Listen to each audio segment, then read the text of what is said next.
एक ओंकार ਬਹੁਤ ਯਾਦ ਕਰਦੇ ਪਹਿਲੇ ਇਹ ਖੁੱਲਾ ਨਹੀਂ ਹੁਣ ਖੁੱਲਦਾ ਤੇ ਉਦੋਂ ਉਹ ਦੇਖ ਕਹਿੰਦੇ ਕੇ ਖਜ਼ਾਨਾ ਹੀ ਸਾਰਾ ਉੱਥੇ ਹੀ ਦੱਬ ਆਏ ਆ ਹਾਂ। ਖਾਲੀ ਹੱਥੀ ਗਏ ਸੀਗੇ, ਖਾਲੀ ਹੱਥੀ ਚਲੇ ਜਾਣਾ ਸੀ। तमाम ਵੇਖਣ ਵਾਲਿਆਂ ਨੂੰ अस्सलाम वालेकुम ਤੇ ਸਤਿ ਸ਼੍ਰੀ ਅਕਾਲ। ਮੈਂ ਤੁਹਾਡੀ ਹੋਸਟ ਨਾਇਬ ਸ਼ਫੀਕ। ਸਾਡੇ ਨਾਲ ਇੱਕ ਹੋਰ ਬਹੁਤ ਅੱਛੀ ਜੀ ਫੈਮਿਲੀ ਮੌਜੂਦ ਹੈ, ਉਹਨਾਂ ਨਾਲ ਗੱਲਬਾਤ ਕਰਨੇ ਆ। ਸਤਿ ਸ਼੍ਰੀ ਅਕਾਲ ਜੀ। ਸਤਿ ਸ਼੍ਰੀ ਅਕਾਲ ਬੇਟਾ ਜੀ। ਕੀ ਨਾਂ ਹੈ ਤੁਹਾਡਾ? ਮੇਰਾ ਨਾਮ ਬਲਦੇਵ ਸਿੰਘ। ਬਲਦੇਵ ਸਿੰਘ। ਇਹ ਤੁਹਾਡੇ ਨਾਲ ਮੇਰੇ ਮਿਸਿਸ ਹੈਗੇ ਆ ਮਿਸਿਸ ਹੈਗੀ ਆ। ਇਹਨਾਂ ਦਾ ਕੀ ਨਾਂ ਹੈ? ਪਰਮਿੰਦਰ ਕੌਰ। ਤੇ ਇਹ ਤੁਹਾਡੇ ਨਾਲ? ਇਹ ਮੇਰਾ ਵੱਡੇ ਭਾਈ ਛੋਟੇ ਭਾਈ ਦਾ ਲੜਕਾ ਹੈਗਾ, ਭਤੀਜਾ ਨੈਪਿਊ। ਅੱਛਾ, ਤੇ ਇਹਦਾ ਕੀ ਨਾਂ ਹੈ? ਇਹਦਾ ਨਾਮ ਮਨਮੀਤ ਸਿੰਘ। ਤੇ ਤੁਹਾਡਾ ਨਾਂ ਕੀ ਹੈ? ਗੁਰਦੀਪ ਕੌਰ। ਤੇ ਤੁਹਾਡਾ ਨਾਂ? ਸੁਖਚੈਨ ਕੌਰ। ਅੱਛਾ, ਇਹ ਦੱਸੋ ਤੁਸੀਂ ਕਿੱਧਰੋਂ ਆਏ ਹੋ? ਇੱਧਰੋਂ ਇੰਡੀਆ ਦੇ ਵਿੱਚੋਂ? ਅਸੀਂ ਕਪੂਰਥਲੇ ਤੋਂ ਆਏ। ਕਪੂਰਥਲੇ ਤੋਂ ਵਾਇਆ ਡੇਰਾ ਬਾਬਾ ਨਾਨਕ। ਅੱਛਾ, ਡੇਰਾ ਬਾਬਾ ਨਾਲ ਕੋਰੀਡੋਰ ਕ੍ਰਾਸ ਕਰਕੇ ਅਸੀਂ ਇੱਥੇ ਆਏ ਅੱਗੇ।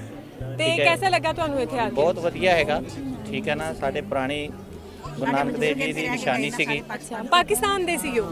ਨਾਰੋਵਾਲ ਸਿਆਲਕੋਟ ਜ਼ਿਲ੍ਹਾ ਸੀ। ਹਾਂ ਸਹੀ। ਤੇ ਉਹਨਾਂ ਦੀਆਂ ਬਹੁਤ ਸਾਰੀਆਂ ਯਾਦਾਂ ਹੋਣਗੀਆਂ ਇੱਥੇ।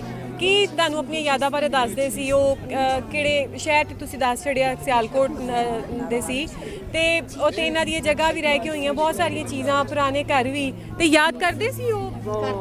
ਬਹੁਤ ਯਾਦ ਕਰਦੇ ਪਹਿਲੇ ਇਹ ਖੁੱਲਾ ਨਹੀਂ ਹੁਣ ਖੁੱਲਦਾ ਤੇ ਉਦੋਂ ਉਹ ਦੇਖ ਕਹਿੰਦੇ ਕੇ ਖਜ਼ਾਨਾ ਹੀ ਸਾਰਾ ਉੱਥੇ ਹੀ ਦੱਬ ਆਏ ਆ। ਖਾਲੀ ਹੱਥੀ ਗਏ ਸੀਗੇ, ਖਾਲੀ ਹੱਥੀ ਚਲੇ ਜਾਣਾ ਫੇਰ। ਸਹੀ, ਬਿਲਕੁਲ ਉੱਧਰ ਰਹਿ ਗਈ ਸੀ ਸਾਡੇ। ਹਾਂਜੀ, ਹੋ ਗਈ ਸੀ ਨਾ ਵੰਡ। ਸਾਡੇ ਉੱਧਰ ਰਹਿ ਗਏ, ਤੁਹਾਡੇ ਇੱਧਰ ਰਹਿ ਗਏ। ਤੁਸੀਂ ਉਧਰ ਕਿਹੜੇ ਪਿੰਡ ਦੇ?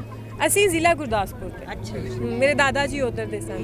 ਤੇ ਇਹ ਦੱਸੋ ਕਿ ਤੁਸੀਂ ਮੱਥਾ ਟੇਕ ਲਿਆ? ਹਾਂਜੀ, ਇਹ ਸਵੇਰ ਦੇ 8:30 ਵਜੇ ਦੇ ਆਏ ਹੋਏ ਆ। ਮੱਥਾ ਟੇਕ ਲਿਆ ਸਾਰੇ। ਤੇ ਕਿਹਦਾ ਲੱਗਾ ਤੁਹਾਨੂੰ ਮੱਥਾ ਟੇਕ? ਬਹੁਤ ਵਧੀਆ ਹੈਗਾ। ਸੋਹਣਾ, ਬਹੁਤ ਹੀ ਵਧੀਆ ਲੱਗਾ। ਤੇ ਦਰਬਾਰ ਸਾਹਿਬ ਹੈ, ਪੂਰੀ ਇਮਾਰਤ ਤੁਹਾਨੂੰ ਕੈਸੀ ਲੱਗੀ? ਸੋਹਣਾ ਬਣਾਇਆ, ਸਾਫ ਸੁਥਰਾ, ਬਹੁਤ ਹੀ ਵਧੀਆ ਬਣਾਇਆ, ਬਹੁਤ ਸੋਹਣਾ। ਤੇ ਇੱਥੇ ਤੁਸੀਂ ਇੱਥੇ ਬਾਹਰ ਬਹੁਤ ਸੋਹਣੀ ਜੀ ਮਾਰਕੀਟ ਵੀ ਬਣੀ ਹੈ। ਤੇ ਕੀ ਤੁਹਾਡੇ ਪ੍ਰੋਗਰਾਮ ਨੇ ਵਿਚਾਰ ਤੇ ਕਿ ਤੁਸੀਂ ਸ਼ਾਪਿੰਗ ਕਰੋਗੇ, ਕੁਝ ਖਰੀਦ ਕੇ ਲੈ ਕੇ ਜਾਓਗੇ? ਕੀ ਖਰੀਦ ਕੇ ਲੈ ਕੇ ਆਏ ਹੋ? ਲੈ ਕੇ ਆਏ ਡਰਾਈ ਫਰੂਟ ਖਾਣੇ ਵਾਲਾ। ਹਾਂਜੀ, ਡਰਾਈ ਫਰੂਟ ਟਰੇ, ਡਰਾਈ ਫਰੂਟ ਟਰੇ ਲੈ ਕੇ ਆਏ ਹੋ। ਤੇ ਬਾਕੀ ਚਿਪਸ ਖਾਏ ਆ, ਕੋਲਡ ਡਰਿੰਕ ਪੀਏ ਆ, ਗੋਲ ਗੱਪੇ ਖਾਏ ਹੈਗੇ। ਬੜਾ ਵਧੀਆ ਲੱਗਾ। ਕਿਹੋ ਜਿਹਾ ਸਵਾਦ ਲੱਗਾ ਇੱਧਰ ਦੇ ਖਾਣੇ ਦਾ, ਇੱਧਰ ਦੀਆਂ ਖਾਣੇ ਦਾ ਚੀਜ਼ਾਂ ਦਾ? ਸਵਾਦ ਬਰਾਬਰ ਹੈਗਾ, ਇੱਕ ਹੀ ਆ, ਲੇਕਿਨ ਮਹਿੰਗਾਈ ਆ ਥੋੜੀ ਜਿਹੀ ਤੁਹਾਡੇ। ਮਹਿੰਗਾਈ ਹੈ? ਸਾਡੇ ਥੋੜਾ ਸਸਤਾ ਹੈ। ਅੱਛਾ।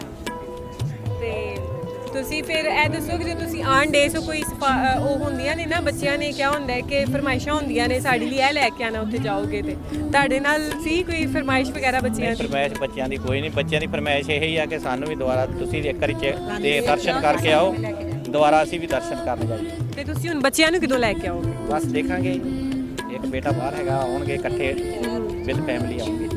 ਸਹੀ। ਤੇ ਸਾਡੀ ਫੈਮਿਲੀ 22 ਤਰੀਕ ਨੂੰ ਆ ਰਹੀ ਹੈਗੀ। ਕਿੱਥੋਂ ਆ ਰਹੀ? ਉਹ ਹੁਸ਼ਿਆਰਪੁਰ ਤੋਂ। ਅੱਛਾ, ਉਹ ਇੱਥੇ ਮੱਥਾ ਟੇਕਣ ਆਏਗੀ। ਠੀਕ ਹੈ। ਇਹ ਦੱਸੋ ਕਿ ਤੁਸੀਂ ਨਨਕਾਣਾ ਸਾਹਿਬ ਜਿਹੜੇ ਬਾਕੀ ਗੁਰਦੁਆਰੇ ਨੇ ਉੱਥੇ ਕਦੀ ਗਏ ਹੋ? ਨਹੀਂ, ਬਾਕੀ ਗੁਰਦੁਆਰੇ ਨਹੀਂ, ਪਹਿਲੀ ਵਾਰ ਹੈ ਇੱਥੇ। ਫਸਟ ਟਾਈਮ ਇੱਥੇ ਆਏ ਹੋ।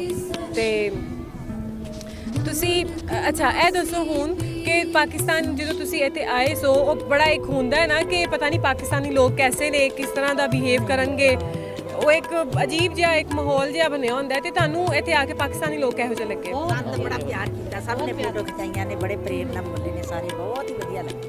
ਤੁਸੀਂ ਕਿਸੇ ਨਾਲ ਫੋਟੋ ਖਿਚਾਈ ਹੈ, ਕਿਸੇ ਪਾਕਿਸਤਾਨੀ ਨਾਲ? ਕਿ ਅਸੀਂ